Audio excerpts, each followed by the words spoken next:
This man sells the greatest soup you've ever eaten, and he is the meanest man in America. I feel very strongly about this, Becky. It's not just about soup. Do it. What else? New Year's Eve. Please don't make me write it. Listen to this. Phone service in the greater Chicago area was tied up for 2 hours Christmas Eve when some kid calls a phone-in radio show and says that his dad needs a new wife. 2,000 women call the station asking for the guy's number. Jesus. I heard it. This kid calls up and says my dad needs a wife. And this shrinkette practically forces the guy onto the phone and says, do you want to talk about it? And he says, no, as a matter of fact, I don't. And then suddenly, for no reason at all, he starts to talk about how much he loved his wife and how he just fell in love with her, like he was one of those cows in Michigan. What cows in Michigan? It was on 60 Minutes. There were those cows that got zapped by stray voltage. No one knows why. And maybe it was Wisconsin.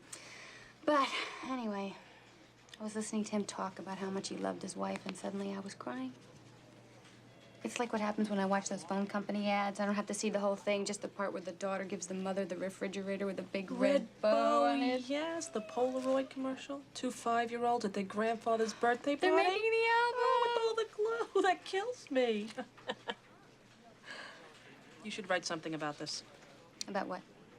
Whatever it is. I'll tell you what it is. 2,000 women calling a radio station for a husband. There are a lot of desperate women out there looking for love. Especially over a certain age. You know it's easier to be killed by a terrorist than it is to get married over the age of 40. That is not true. That statistic is not true. That's right. It's not true. But it feels true. It feels true because it is true. There's practically a whole book about how that statistic is not true. Calm down, you brought it up. I did not, Wyatt.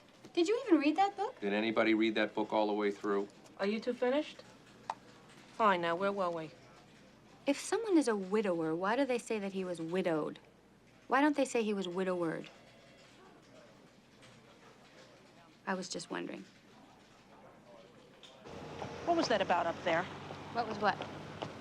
What's with you? Nothing's with me. Something's with you. No, what are you saying? Whatever it is, you can tell me. Sleepless in Seattle? That's what she called him on the show because he can't sleep. And now 2,000 women want his number. The guy could be a crackhead, a transvestite, a flasher, a junkie, a chainsaw murderer, or someone really sick. Someone like my Rick. Actually, he sounded nice. Oh? Oh, really? Now we're getting down to it. Please, Becky, I'm madly in love with Walter. He did the craziest thing the other night. What was that? Oh, it was so funny. We were hysterical. What was that?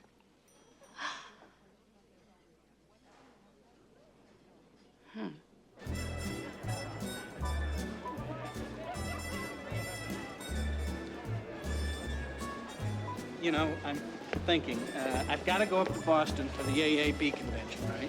And then I got to visit Winston Hughes about switching over our computers. But why don't we meet in New York for Valentine's Day weekend? Walter, I'd love to. Hmm?